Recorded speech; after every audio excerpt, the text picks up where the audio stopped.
Bonjour à tous, ravi de vous retrouver pour un nouveau Cela se passe en Savoie-Mont-Blanc. Je reçois aujourd'hui Françoise Camusso, première vice-présidente du conseil départemental de Haute-Savoie, déléguée à l'action sociale. Bonjour.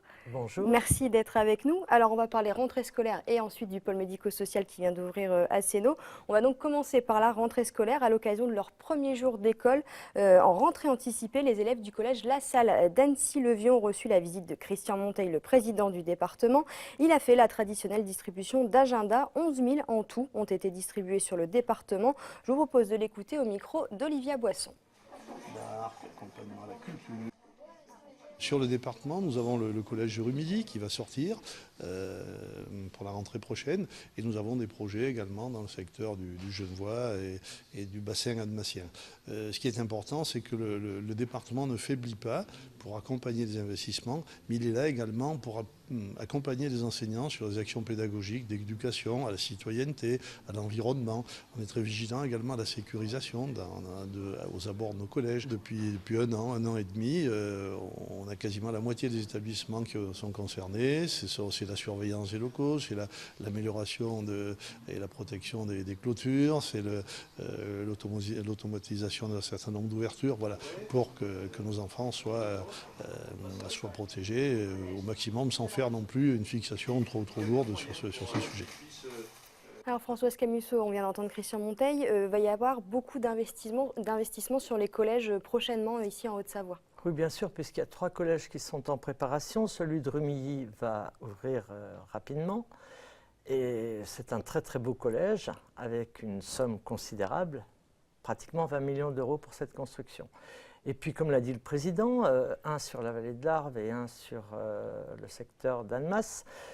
Le département, qui a chaque année 10 000 personnes de plus qui arrivent, eh bien, voit aussi ses effectifs de collégiens en grande augmentation. C'est plutôt une bonne nouvelle. Oui, c'est des investissements qui sont nécessaires parce que la population, les collégiens augmentent considérablement. Les collégiens augmentent. On pense qu'il y aura plus de 600 collégiens dans les 3 ans qui viennent en plus sur le département. Donc c'est un signe de jeunesse et c'est plutôt bien. Oui. 42 millions d'investissements, comment ils sont répartis ces investissements ? C'est essentiellement dans les constructions et tout ce qui est entretien des collèges. Le département a vraiment en charge le bâtiment, le chauffage, tout ce qui est technique dans le collège, y compris le personnel qu'on appelle personnel Atos et qui gère l'entretien, les repas, tout cela fait partie du département, de la responsabilité du département. L'éducation nationale, elle, est nationale, et donc dans les collèges, c'est bien le ministère de l'Éducation nationale qui gère les enseignants. Donc ensuite, eh bien, tous les frais de chauffage, tous les frais d'entretien, tous les frais de réparation, tous les frais de logistique traditionnels, on peut parler de l'informatique du numérique qui est installé dans les collèges, tout cela fait partie de la compétence départementale, de ses options, de ses priorités, de sa volonté. Il y a des obligations et puis il y a aussi des possibilités optionnelles. Justement, le numérique, c'est aussi un point important. On le sait, de plus en plus de collèges, même dès la primaire, sont avec des tablettes, par exemple, comme celle-ci, sont mises à disposition dans les collèges. Même en maternelle aujourd'hui, on met des tables pédagogiques. Les gamins, dès la naissance, on a l'impression savent se servir du numérique. Donc dans nos collèges, avec le ministère de l'Éducation nationale, nous avons un contrat qui nous permet d'intervenir dans les collèges. Le département a mis une somme de 625 000 euros. L'État, à peu près 400 000 euros. Donc c'est un partenariat, il faut vraiment que les deux soient d'accord. L'éducation, ce n'est pas le département, c'est bien les professeurs qui la font. Et donc nous équipons, aujourd'hui nous avons environ une vingtaine, peut-être plus de collèges qui sont numérisés.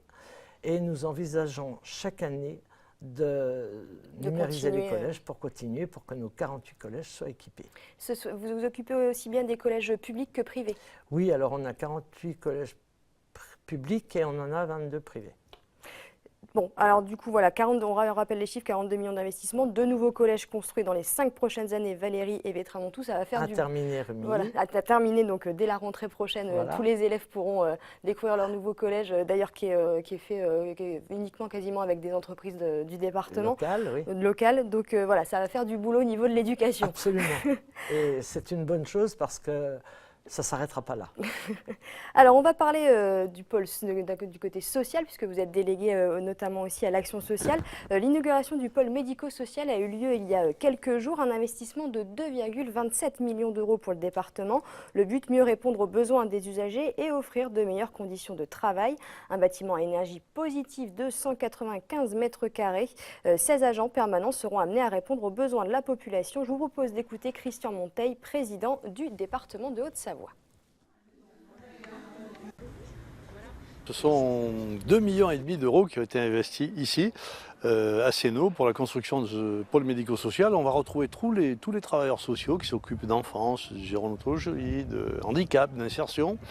Une petite vingtaine de travailleurs sociaux ici et sur le terrain. Et c'est vraiment les meilleures conditions que nous pouvons leur offrir pour qu'ils puissent exercer leur travail quotidien de leur mieux. Françoise Camusso, maire de Sénaux, vice-présidente du département, connaît parfaitement le sujet. Elle n'a pas proposé la création pour faire un pôle médico-social dans sa commune, mais parce que c'est tout un territoire à la fois urbain, on est dans l'urbain, un nouveau territoire, un nouveau quartier, mais en même temps aux portes du rural, on est au pied de la montagne et du Semnoz. Et c'est vrai que c'est aussi un outil qui nous permet une certaine mixité d'action et l'implantation est très très bonne. Alors, il parle de vous, effectivement. On en reviendra après sur le fait que ce soit indispensable sur ce nouveau territoire. Très rapidement, le rôle d'un pôle médico-social, pour rappeler un petit peu qu'est-ce que c'est? Ça concerne toutes les générations, donc de la petite enfance, de la naissance, à l'âge le plus avancé. Nous avons des professionnels qui sont des assistantes sociales, avec aussi des responsables petite enfance. Petite enfance et puéricultrice, donc toutes les visites des nouveau-nés, mais des mamans qui attendent un bébé également. Et puis surtout, le gros du travail, c'est tout ce qui concerne les problèmes sociaux familiaux. Donc c'est là où nous avons 16 assistantes sociales et puis toutes les professions qui sont liées à la vie courante se rejoignent dans ce pôle médico-social qui est vraiment très intéressant parce que ce travail se fait en commun et que les échanges entre nos professionnels est facile. Justement, oui, c'est ça, ce nouveau bâtiment, il était indispensable, l'autre bâtiment, c'était plus possible. C'était déjà pas mal parce que ça nous permettait d'avoir un pôle social identifié sur un territoire. Mais il fallait monter au premier étage d'une école dont on a besoin aujourd'hui et c'était pas exactement pareil. Là, les locaux sont clairs, on a fait attention, et vraiment les professionnels ont fait attention à ce qu'ils soient dans le courant, dans le temps, avec des énergies positives, avec des grandes baies vitrées pour que les gens puissent déjà être à l'aise et on assure aussi beaucoup de confidentialité puisque quand les gens ont un souci, ils ont besoin de pouvoir le dire sans être entendus, sans être vus, sans être épiés. Les choses se passent très bien. Oui, du coup, vous avez des retours des travailleurs depuis qu'ils ont commencé il y a quelques semaines dans ces bâtiments. Ils sont ravis, j'imagine. Oui, et je vais retourner les voir, mais ils étaient très heureux d'avoir une facilité de travail dans la mesure où le public est accueilli en rez-de-jardin, ça facilite la vie, les poussettes sont à côté, il y a un parking pour que nos professionnels puissent se garer, et puis c'est vraiment en plein centre urbain, aux portes d'Annecy, aux portes de Sénaux, comme l'a dit le président, sur le secteur rural également, puisque le pôle social de Sénaux ne comprend pas seulement la ville de Sénaux, mais comprend aussi tout le Laudon, avec Saint-Joriot, Sevrier, les villes du dessus, Douin, et puis Quintal, Montagny et Chavannes. Et d'ailleurs, le quartier continue de se développer tout autour aussi de ce pôle médico-social. De nouveaux bâtiments vont voir le jour. Tout à fait, puisque déjà sur Sénaux, hors enquête de l'INSEE, on doit être à peu près 24-25 000 habitants. Et que faisant partie de la nouvelle commune d'Annecy, ça s'étoffe encore plus. Alors oui, il va y avoir encore de nouvelles habitations. Alors 330 millions d'euros sont consacrés au secteur social par le département. C'est le premier pôle et c'est votre compétence. Oui, alors est-ce qu'on doit s'en féliciter? Pas sûr.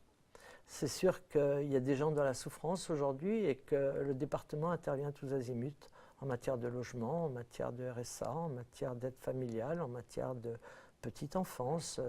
Donc oui, le secteur social est un secteur qui effectivement a un gros budget. Il serait bien qu'on ait plus de gens qui retournent au travail, il serait bien qu'on ait plus de toits à mettre sur la tête des gens parce que, j'aime bien le dire, pas de toit, pas de travail, pas de travail, pas de toit, donc c'est un cercle vicieux. Et dans un département aussi beau, aussi dynamique que le nôtre, aussi touristique que le nôtre, hélas, il y a aussi des gens en grande difficulté. Vous avez d'autres projets là on a parlé du pôle médico-social de Sénaux, il y a d'autres projets sociaux qui vont voir le jour ou qui sont en cours en ce moment par le département? Une de nos principales démarches, c'est d'accélérer le logement. Aujourd'hui, nous avons trop de gens qui encore souffrent de ce manque de possibilités en dormant dans leur voiture, en squattant chez les uns ou chez les autres. Donc il faut qu'on ait une diversité de logements, des logements qui puissent petits mais accueillir et faire tourner la population le temps d'attendre. Et donc une de nos principales actions aujourd'hui, c'est le logement. Ensuite, nos actions, elles se poursuivent en matière de RSA, de chantier d'insertion, de retour à l'emploi, de formation, d'intervention avec les missions locales, la prévention spécialisée. Tous les acteurs qui peuvent, la caisse d'allocation familiale aussi, tous les acteurs qui interviennent sur ce champ social, puisqu'on n'est pas tout seul non plus, eh bien, ont besoin d'être consolidés dans leurs actions, valorisés, d'avoir un seul projet commun pour nous permettre d'aller sur tous les secteurs du territoire, parce que notre département, toutes les circonscriptions ne se ressemblent pas. Et donc, nous avons à travailler sur chaque secteur avec chaque problématique. Donc, le secteur social, au niveau des constructions, d'autres PMS verront le jour, bien sûr. Et je veux vraiment insister là-dessus parce qu'il faut que les élus nous entendent. Il faut que tout le monde dresse l'oreille. C'est de logement dont nous avons besoin. Et on sait qu'effectivement, c'est très difficile de se loger dans le département. C'est cher. C'est très cher aussi. Une dernière question très rapidement. Vincent Pacoré, qui est conseiller départemental, qui est sur votre canton également, il est désormais délégué à l'habitat et aux relations avec les bailleurs sociaux. Alors c'est une compétence que vous avez, que vous gardez, mais ça permet de déléguer et de couvrir davantage, on vient de le dire, le logement, c'est un point essentiel. Ça permet à mon jeune collègue Vincent Pacoré, effectivement, d'entrer dans l'action. Il est tout fier d'être en réunion de vice-président dans sa délégation. Et il va donc intervenir en lien direct avec les bailleurs sociaux. Et notre commission continuera à gérer, à inviter, à proposer des constructions. On n'est pas tout seul non plus au niveau du département à gérer ce logement, mais on intervient financièrement très largement. Et donc, on a un rôle prépondérant à jouer dans ce département. Avec mon collègue Vincent Pacoré, mais pas seulement, notre commission s'est encore enrichie de 2 membres. Ça prouve que les élus départementaux ont vraiment envie d'entendre et de défendre le secteur social, mais le handicap, la gérontologie également. Et donc, c'est sûr que d'être plus d'élus au sein de cette assemblée départementale, et puis depuis qu'il y a plus de femmes également, de pouvoir faire entendre davantage ce dont notre population a besoin, c'est primordial.